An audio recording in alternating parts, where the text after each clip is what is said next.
우리 오늘 그 사도행전 2장에 기록된 이 말씀을 통해서 성령이 말하게 하심을 따라라고 하는 그런 주제로 성령 강림절 제 두 번째 시간을 우리 가지고 은혜를 나누도록 하겠습니다.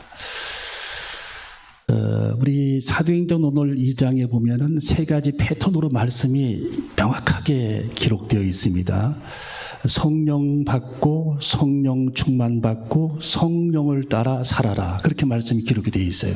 자, 우리 2장에 보면 거기 자 사도행전 2장 3절에 보면은 자 성령 받고 성령이 각 사람 위에 임하고, 4절에 성령 충만을 받고 4절에 성령의 말하게 하심을 따라 살았다, 이렇게 말씀이 기록이 되어 있어요.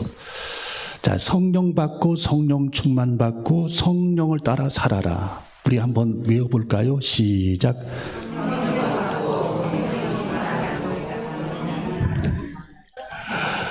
자, 두 번째부터 막 흐려지기 시작하더니 세 번째는 성령 받고 성령 충만 받고 성령을 따라 살아가자. 다시 한번 시작.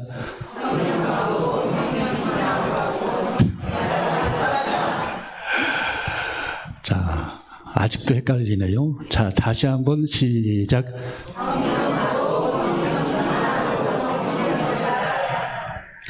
세 번째에서 성령 말하라 하는 것 같아요. 자, 성령 받고 성령 충만 받고 성령을 따라 살아가자라는 내용이 오늘 명백하게 말씀에 기록이 되어 있는 거거든요. 자, 그러면 이 성령을 받았다라고 하는 의미가 뭐냐? 예수님을 마음속에 영접했다라는 거거든요. 영접했다. 예수님을 영접하게 되면 성령을 받은 사람입니다. 할렐루야. 그 성령은 어려운 게 아니고 예수님입니다. 예수님이 떠나가면서 예수님의 영이 다시 우리 속에 오신 거고, 예수님이 떠나가시면서 하나님의 영이 다시금 우리 안에 오신 게 성령입니다. 그래서 예수님을 영접하게 되면 성령님께서 우리 안에 오시는 거예요. 천국에 갈 수가 있는 것입니다. 그래서 우리는 꼭 성령을 받아야 할 줄로 믿습니다. 예수님께서 내 속에 오셔야 내가 하나님의 자녀가 되는 거예요. 그때부터. 여러분은 하나님의 자녀가 된 겁니다. 예수님을 영접을 하게 되면 어떤 현상이 나타나게 되느냐? 예수님을 입으로 시인합니다. 나 주님의 자녀야. 하나님이 살아계셔. 주님이 지금도 존재하고 계셔. 우리는 천국에 갈 거야. 나는 분명히 천국에 가게 돼 있어. 그렇게 예수 그리스도를 입으로 시인하게 돼요. 예수님을 영접하게 되면. 근데 영접을 안 한 사람들은요, 아무리 그 사람을 붙잡고 설득을 하고 맛있는 걸 사주고 3년 동안 대접을 해도 예수님을 마음속에 영접을 안 한 사람은 예수님 얘기만 하면 딱 경직이 돼가지고, 지난번에 파키스탄 그 형제 알잖아요. 모슬렘 형제. 교회 오면은 막 그렇게 좋아하고 하는데도 제가 식당에 가서 예수님을 식사 대접하는 예수님 얘기만 하면 얼굴이 딱 경직이 돼가지고, 이슬람 교도니까 1년 동안 같이 생활했는데도 예수님을 영접을 안 하는 겁니다. 여기서 엄청난 그런 갭이 차이가 벌어지는 거예요. 예수님을 영접한 사람과 영접을 안 한 사람. 그리고 돼지고기가 조금만 들어가도 그걸 싹 밀어놓고 안 먹잖아요. 이슬람 교도들. 예. 그렇게 평상시에는 좋고 이렇게 하다가도 예수님 얘기만 하면은 딱 거기서부터 막힙니다. 예. 경직이 돼요. 안색이 싹 달라지는 거예요. 왜? 예수님의 자녀가 아직 아니기 때문이에요. 예수 그리스도를 영접하지 않았기 때문입니다. 예. 이름이 지미 형제인데, 지미 형제. 파키스탄. 그 차이. 그러니까 구원을 받지를 못하는 거예요. 구원을. 자, 예수 그리스도를 영접하게 되면은 예수님의 영이 우리 안에 딱 들어오셔가지고 입성의 법칙에 의해서 나는 예수님의 자녀가 되는 거예요. 예수님의 자녀. 여러분이 예수님의 자녀가 된 줄로 믿습니다. 자, 예수님의 자녀들은 어떻게 되느냐? 이제 나는 예수 그리스도 영 성령으로 충만한 삶을 살아가는 것이 두 번째 단계입니다. 두 번째 단계. 제가 논산훈련소에 그 침례를 주러 간 적이 있었거든요. 군인들에게. 신병들이 쫙 거기 이제 몰려와가지고, 우리 이제 목사님들 50명이 가서 이제 침례를 주는데, 거기 수영장이 쫙 이렇게 있더라고요. 침례탕처럼 수영장이 있는데, 거기 쫙 줄로 서 있어요. 코스마다 군인들이. 저도 이제 거기 서서 이제 침례를 주는데, 한 사람 한 사람 가운을 입고 침례를 주는데, 어떤 형제 하나가 침례를 안 받겠다라는 거예요. 자기는 초코파이 먹으러 왔다가 이렇게 됐다라는 거예요. 여기까지 오게 됐다라고. 초코파이 먹으러 왔다가. 그 지난주에 자기는 절에 가가지고 불침을 맞고 왔는데 어떻게 침례를 받을 수 있겠느냐 하면서 지금 뒤에 쫙 지금 밀려있는데 얘가 거부를 하는 거예요. 그 제가 형제가 여기까지 결정하고 온 것은 형제가 제 발로 걸어온 거니까 오늘 하나님의 은혜로 침례를 받자. 그래서 침례를 이제 주는데 성부 성자하고서 이제 딱 성령으로 이제 물에 잠겨야 되는데 요만큼만 들어가고 안 들어가는 거예요. 여기는 안 들어가. 그거 제가 붕 점프해서 눌렀어요. 체중으로. 이야, 또 그런 적은 처음이에요, 제가. 예. 강제로 막 눌러가지고 안 들어가려고 해도 막 몸부림을 치는 겁니다. 안 들어가려고. 지난 주일날 절에 가서 불침 맞고 왔대. 그래가지고서 막 침례를 준 겁니다. 예. 여러분 본인이 그렇게 거부하는데 침례를 받은 데 무슨 의미가 있겠어요? 그러니까 물속에 다 안 잠기는 겁니다. 이 의미는 내가 하나님의 자녀 예수 그리스도로 영접한 하나님의 자녀라 할지라도 성령에 충만하지 아니하면, 성령께서 내 마음을 온전히 통치하시고 다스리지 아니하면 이것은 불완전한 상태에 놓이게 되어 있는 거예요. 불완전한 상태. 내가 혹시 하나님의 자녀인데 불완전한 상태에 놓여 있지는 않은지를 우리는 생각해 봐야 합니다. 예. 양다리를 걸친 상태가 아닌가. 예, 하나님과 세상 사이에서 이것도 저것도 아닌 그런 상태가 아닌가를 항상 생각해 봐야 돼요. 그래서 성령 받은 사람은 성령 충만을 위해서 기도해야 합니다. 여러분, 우리는 성령 충만한 삶을 살아가야 할 줄로 믿습니다. 성령 받은 사람은 성령 충만 넘쳐 흘러야 된다는, 넘쳐 흘러야 돼. 성령이 내 삶을 온전히 지배하는 삶을 살아가야 할 줄로 믿습니다. 이것이 성령을 따라 살아가는 삶이에요. 성령을 따라. 그래서 성령 받은 사람들은 성령 충만해야 되고, 성령 충만한 사람들은 성령으로 살아가야 되는 것입니다. 성령으로. 여러분, 우리 인생의 가장 축복된 그런 삶은 성령으로 살아가는 사람들입니다. 성령으로 살아가는 사람들. 여러분, 우리들이 어떤 결정을 한다든지 어떤 문제가 생겼다든지 어떤 일이 생기면 내 마음대로 결정할 수도 있어요. 근데 우리는 성령을 받은 사람들은 성령에 의해서 끌려가야 되는 것입니다. 성령에 의해서 결정해야 되는 것이고, 성령에 의해서 그 일이 처리돼야 되고, 성령님을 의지하고 성령의 지혜를 빌려야 하는 것입니다. 이것이 성령을 따라 살아가는 사람들의 특징입니다. 자, 그러면 성령을 따라 살아가는 사람들은 어떤 삶인가? 첫 번째는 성령의 인도를 받고 살아가는 사람들입니다. 성령의 인도. 여러분, 제가 박누가라고 하는 선교사님이 그 필리핀 오지에서 선교하는 것을 제가 봤어요. 그리고 그분의 간증도 제가 한번 들어봤어요. 박누가라고 하는 그 선교사님, 이분은 의사입니다.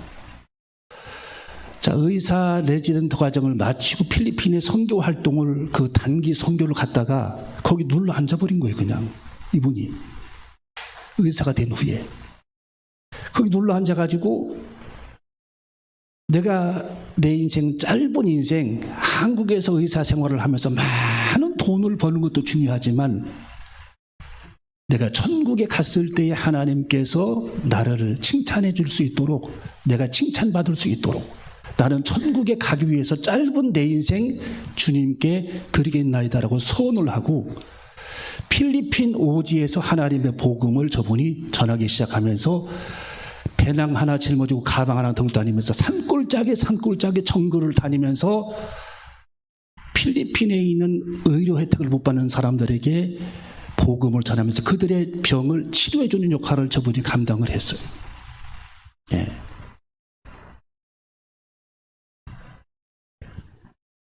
그리고 20년째 하나님의 복음을 전하면서 그들의 병을 치료를 해줬는데 어느 날 또 필리핀 오지 정글 지역에 가기 위해서 비행장으로 저분이 향하고 있었어요. 비행장. 그래서 비행장으로 가기 위해서 조그만한 그 경비행기를 타고 이제 오지에 가기 위해서 비행장에 가기 위해서 저분이 택시를 잡아 타는데 그날따라 그 택시들이 그렇게 화가 나게 하더라는 거예요. 화가. 네. 이리 가면 택시가 저리 가버리고 저리 가면은 또 이리 와버리고 예. 사람들이 많이 서 있는 데 가서 서 있으면 또 저리 가버리고 해적과 시간을 그냥 40분, 1시간을 거기서 낭비해버린 거예요.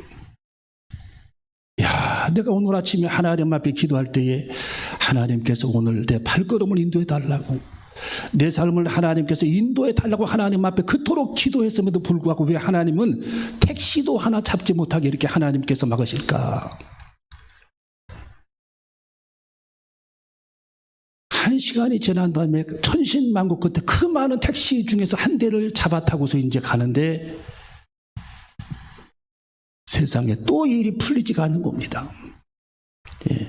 비행장을 공항을 600m를 남겨두고 라지에타가 터져버려가지고 연기가 나기 시작하는 거예요. 그래서 이 선교사님이 야, 참 내가 오늘 아침에 하나님 앞에 큐티하면서 주님 내 발걸음을 인도해달라고 내 삶의 길을 인도해달라고 무사히 거기까지 도착하게 해달라고 하나님 앞에 기도했는데 왜 이렇게 형통하지가 않을까? 라지에타가 터져버려가지고서 이제 거기서 내려가지고서 걸어가는데 600m를 공항까지 걸어가서 딱 보니까 이미 비행기는 출발해버렸어요. 5분 전에. 그리고서 1시간 후에 뉴스가 막 나오기 시작하는데 그 비행기가 추락해버린 겁니다. 그 비행기가. 하나님이 그 비행기 못하게 하시려고 그렇게 막으셨던 거예요. 비행기를 못하게 하시려고. 비행기 티켓을 보니까 자기가 예약한 비행기예요.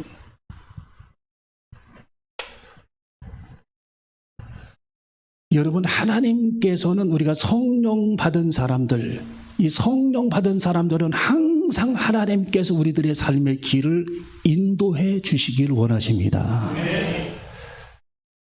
일이 잘 안 되고 일이 불통하면은 왜 그럴까? 그게 아니고 하나님께서 우리들의 길이 잘못됐음을 알려고 깨닫게 하시고 하나님께서 막으시는 거예요.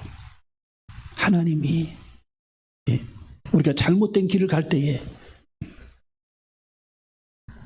여러분 사도행전 16장에 보면은 사도 바울이 터키에 가려고 그렇게 애를 쓰잖아요. 근데 하나님이 다 막으셔. 못 가게 하나님이. 그리고 하나님이 환상 중에 나타나셔가지고 마게도니아 사람, 유럽이잖아요. 마게도니아 사람 하나가 지금도 북마케도니아가 있잖아요. 조그만한 나라. 지금도 얼마 전에 생겨난 나라. 그 마케도니아에서 어떤 사람이 막 손짓하는 환상, 우리를 도와달라고 손짓하는 그런 환상을 하나님께서 이 사도 바울에게 보여주신 겁니다.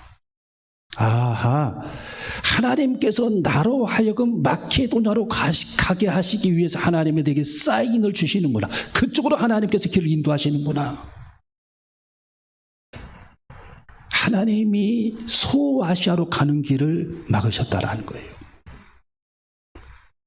여러분, 하나님은 우리 길을 인도하시는 하나님이십니다. 이스라엘 백성들이 광야에서 길을 행할 때에 구름이 그들을 인도했잖아요. 구름. 성막의 구름이 붕 떠서 구름이 움직이면 그들이 움직이는 만큼만 이동을 했어요. 그 성막의 구름은 하나님의 성령을 상징하는 사건입니다. 성령. 여러분, 우리는 날마다 성령의 인도를 받아야 할 줄로 믿습니다. 성령 하나님, 오늘도 내 삶의 길을 인도하여 주시옵소서. 성령 하나님, 내 길을 인도하여 주시옵소서. 성령 하나님, 내 길을 인도하여 주시옵소서. 오늘 하루를 인도하여 주시옵소서. 내일 또 인도하여 주시옵소서. 금년 한 해를 인도하여 주시옵소서. 문제 속에서 하나님이 내 삶의 길을 하나님께서 인도하여 주시옵소서. 성령님은 인도하시는 분입니다. 인도. 예.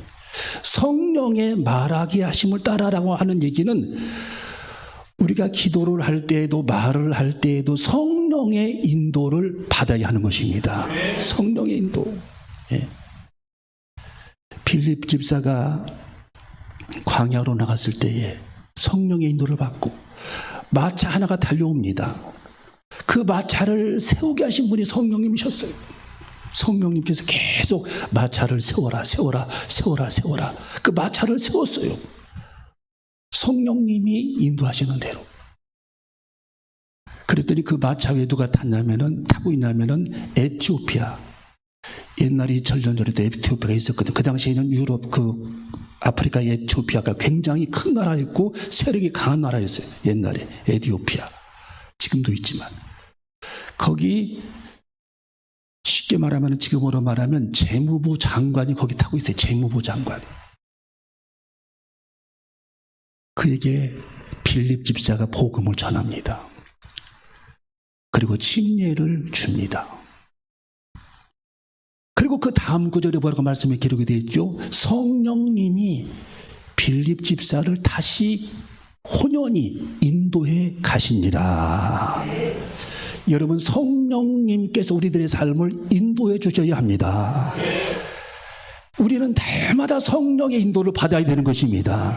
여러분, 운전할 때 어떤 사람들은 내비게이션의 인도를 받는 사람이 있고 어떤 사람은 자기 생각에 마음대로 운전하는 사람이 있어요.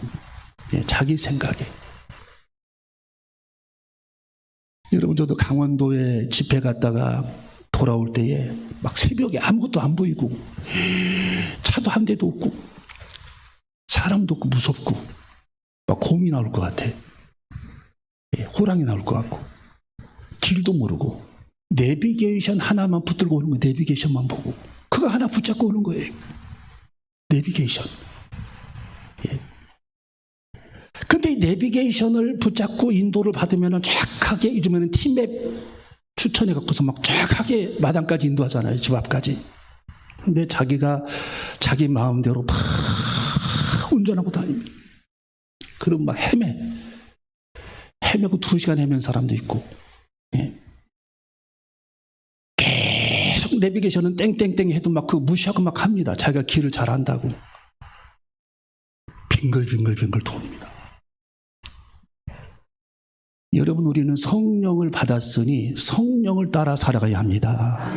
성령의 행하게 하심을 따라 살아가야 합니다. 성령의 인도를 받아야 합니다. 철저하게 우리는 성령 따라 살아가는 저와 여러분이 되어줘야 할 줄로 믿습니다. 어떤 일이 생기면 성령님께서 원하시는 게 뭘까라고 생각하면서 주파수를 맞춰야 돼요. 주파수. 여러분, 라디오 주파수를 맞추게 되면 어떻게 됩니까? 칙칙칙칙 소리 나다가 쫙 주파수가 맞으면서 음성이 들려오기 시작하잖아요. 우리 그리스도인들은 성령의 주파수를 맞춰야 되는 거예요. 성령의 주파수. 이게 뭐냐? 기도 생활. 기도 생활이 없으면 절대로 성령의 주파수를 맞출 수가 없어요. 기도 생활이 없이는. 왜? 기도하면서 주님, 성령 하나님 내게를 인도해 주세요. 기도해야 성령께서 인도해 주시는데 말 한마디 안 하고 자기 마음대로 하니까 성령님께서 인도해 주시질 않는 거예요. 우리는 항상 기도 생활의 주파수를 맞춰야 할 줄로 믿습니다. 기도로 주파수를 맞춰야 돼요. 하나님과. 3번 정도는 주님께 불러야 돼요. 성령님, 어떻게 할까요? 성령님, 길을 인도해 주세요. 성령 하나님, 깨닫게 해주세요. 기도의 주파수를 맞추는 저와 여러분이 되어줘야 할 줄로 믿습니다. 여러분, 성령으로 산다는 것은 두 번째로 성령으로 기쁨을 얻는 생활입니다. 우리 한번 따르게 성령으로 기쁨을 얻는 생활. 자, 2장 46절을 한번 읽어봅니다. 2장 46절 읽어봅니다. 2장 46절 시작. 날마다 마음을 같이하여 성령의 성전에 모이기에 힘쓰고 집에서 떡을 떼며 기쁨과 순전한 마음으로 음식을 먹고. 자, 무엇과 순전한 마음으로요? 무엇과 순전한 마음입니까? 기쁨과 순전한 마음. 이 사람이 그 보는 관점이 틀려지게 되면은요, 기쁨이 있어요. 보는 관점. 예. 인생을 슬픔의 관점으로 보면은 모든 것이 다 슬퍼 보여요. 슬픔의 관점으로 보면. 또 인생을 허망하다라고 생각을 하면 다 허망하게 느껴지는 겁니다. 예. 모든 게 다 허망해, 슬퍼. 인생을 땅만 바라보는 관점으로 이 세상을 바라보게 되면 소망이 없기 때문에 슬퍼요. 허망하고. 우리는 하늘을 바라보는 저와 여러분이 되어줘야 할 줄로 믿습니다. 여러분, 사도 바울이 감옥에 갇혔을 때, 빌립보 감옥에 갇혔을 때 그가 기뻐했던 이유는 부모님은 얼마나 그게 힘들겠어요. 네. 감옥에 매를 맞고 와서 몸은 아프지, 욱신거리지, 다리는 쇠사슬로 매여 있지, 손목도 쇠사슬에 매여 있지. 근데 성경에 보면 사도 바울이 그런 상태에서도 하나님을 찬송했다. 기뻐하며 하나님을 찬송했다. 이게 뭐냐? 그의 마음은 하나님의 나라, 저 하늘에 있었다라는 거. 하늘에 오로지 하나님 나라의 소망이 있었기 때문입니다. 여러분, 우리는 관점이 땅의 관점이 아니라 하나님을 바라보는 관점, 땅의 관점이 아니라 하늘을 바라보는 관점, 천국을 바라보는 관점을 우리는 가져야 할 줄로 믿습니다. 그 관점을 갖고 있을 때에 모든 게 소망이 있는 거예요. 네. 지금 초대교회 교인들이 거기 2장에 쫙 나와 있죠. 서로 물건을 통용했다. 재산과 소유를 나눠 썼다. 서로 물건을 나눠 가졌다. 성전에 모이기를 힘썼다. 집에서 떡을 떼며 기도했다. 기쁨과 순전한 마음으로 성전에 모이기에 힘썼다. 성전에서 떡을 떼었다. 음식으로 기쁨을 나누었다. 하나님을 찬미했다. 성전을 사모했다. 이게 뭡니까? 다 기쁨. 하나님을 향한 그런 기쁨이 있었기 때문에 마음에 기쁨이 있는 거예요. 기쁨, 천국의 소망. 여러분, 우리는 보는 관점이 열려지는 저와 여러분이 되어줘야 할 줄로 믿습니다. 지난 시간에도 제가 이 날아다니는 새가 비를 맞고 바람이 불면 얼마나 그 기분이 나쁘겠어요. 여기서도 보니까 새들이 비를 맞고 있어. 찬바람이 불어. 그러면 더 시린 거죠, 몸이. 예. 명나라 때 현자 홍자성이 하는 얘기가, 새들도 비를 맞고 바람이 불면 근심이 있다. 그러나 바람이 그치고 비가 그친 후에 찬란한 태양이 비추면 새들도 기뻐하고 산천초목이 기뻐하니 인간의 마음은 단 하루라도 기쁨이 없으면 살아가기 힘들구나 그랬어요. 인간의 마음도 단 하루라도 기쁨이 없이는 살아가기 힘들대요. 여러분, 우리는 주님이 주시는 기쁨, 성령 하나님이 주시는 기쁨을 누려야 할 줄로 믿습니다. 우리는 잠시 잠깐 후에 가야 할 저 화려한 천국, 하나님이 통치하시고 완벽하게 다스리시는 하나님의 나라, 그 천국을 생각할 때에 우리 안에 기쁨이 충만하고, 이 초대교회 성도들의 기쁨이 충만하고, 너무 그 기쁨이 큰 나머지 그들은 자기의 모든 소유물을 나눠주고, 심지어 자기들의 부동산을 다 팔아서 나눠주기까지 그들은 기쁨을 누리는 초대교회의 성도들처럼 우리도 그런 믿음을 회복하는 저와 여러분이 되어줘야 할 줄로 믿습니다. 여러분, 성령을 받게 되면 기쁨이 생겨요. 기쁨, 한없는 기쁨이. 예. 그래서 성령 받은 사람들이 하는 얘기가, 야, 예전에 보던 나무가 아니다. 내가 옛날에 보았던 꽃이 아니네. 그렇게 예뻐 보이네. 내 옆 사람이, 내 가족들이 그렇게 예뻐 보이고 불쌍해 보여. 예. 불쌍히 여기는 마음이 생긴다라는 거예요. 불쌍히 여기는 마음.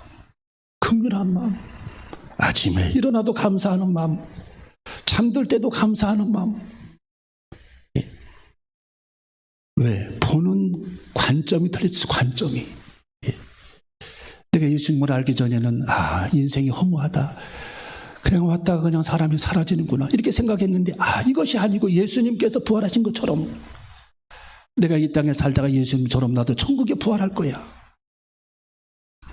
이 관점, 이 엄청난 그런 축복, 이 확신, 이것을 가지고 우리들이 살아갈 때에 한없는 그런 기쁨 우리 속의 마음을 지배하고 우리는 기쁨에 충만한 그런 삶을 살아가는 저와 여러분이 되시기를 주님의 이름으로 축원합니다.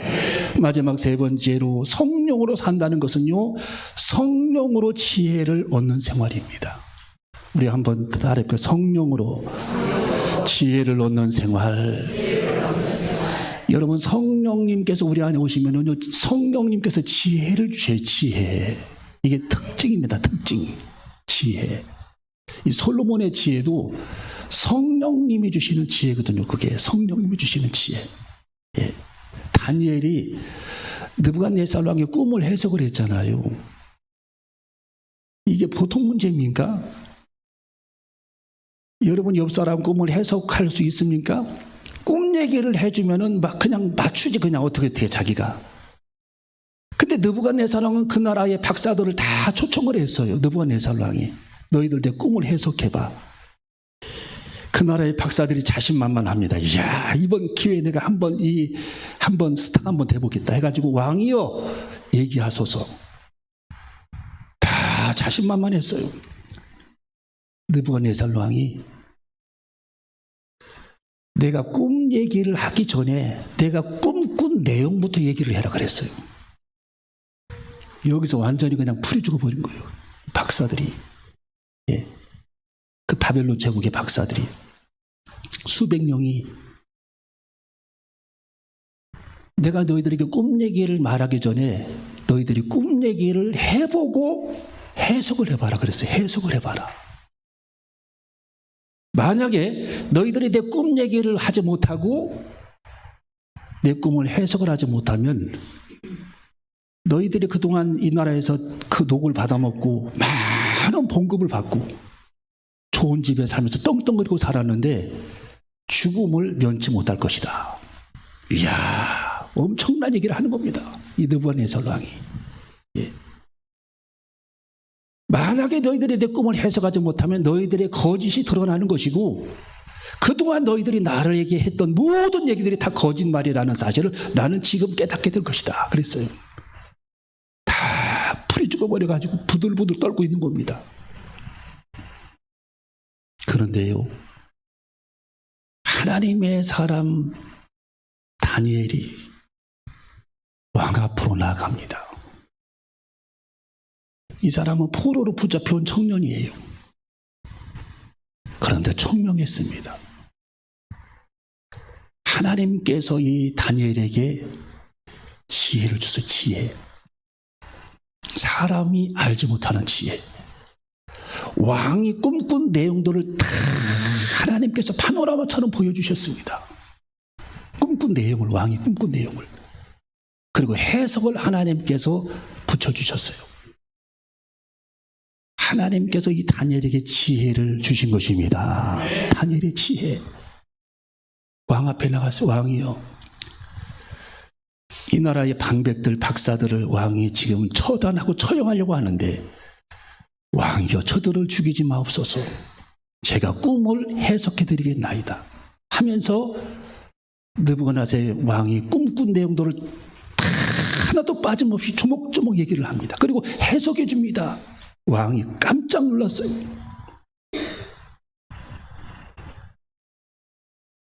왕이요, 이 일은 제가 꾸며낸 얘기가 아니라 지혜로우신 하나님께서 제게 알게 하신 하나님의 지혜입니다. 여러분, 우리는 하나님의 지혜를 받아야 할 줄로 믿습니다. 하나님의 지혜를 얻어야 할 줄로 믿습니다. 날마다 하나님의 지혜를 간구하는 저와 여러분이 되시기를 주님의 이름으로 축원합니다. 여러분, 초대교회의 모든 성도들은 지혜로웠어요. 그리고 7 안수 집사들을 선택할 때도 하나님께서 세 가지 조건을 내걸었어요. 성령과 지혜가 충만한 사람, 할렐루야. 마지막 세 번째가 칭찬 듣는 사람. 성령과 지혜가 충만한 사람을 뽑으라는 거예요. 왜? 성령은 충만하게 되면 성령님께서 지혜를 주십니다. 지혜. 예. 성령님이 지혜를 주셔요. 지혜. 예. 우리들이 문제가 생겼을 때에 이렇게 하면 되겠다. 성령의 지혜를 주시고, 이런 깨달음을 주시네. 성령의 지혜를 주시고. 예. 저는 옷 속에다가 조그마한 수첩을 넣고 다닙니다. 왜? 그때 성령님이 주시는 지혜를 적어요. 깨달음도 적고. 여러분, 성령은 지혜의 하나님이십니다. 솔로몬에게 지혜를 주셨습니다. 요셉에게 성령 하나님의 지혜를 주셨습니다. 바로왕의 꿈을 해석하게 했습니다. 다니엘에게 하나님의 지혜를 주셔서 느부갓네살 왕의 꿈을 하나님 해석하게 해주셨습니다. 하나님의 지혜. 그래서 우리는 이 세상 짧은 인생을 살아갈 때에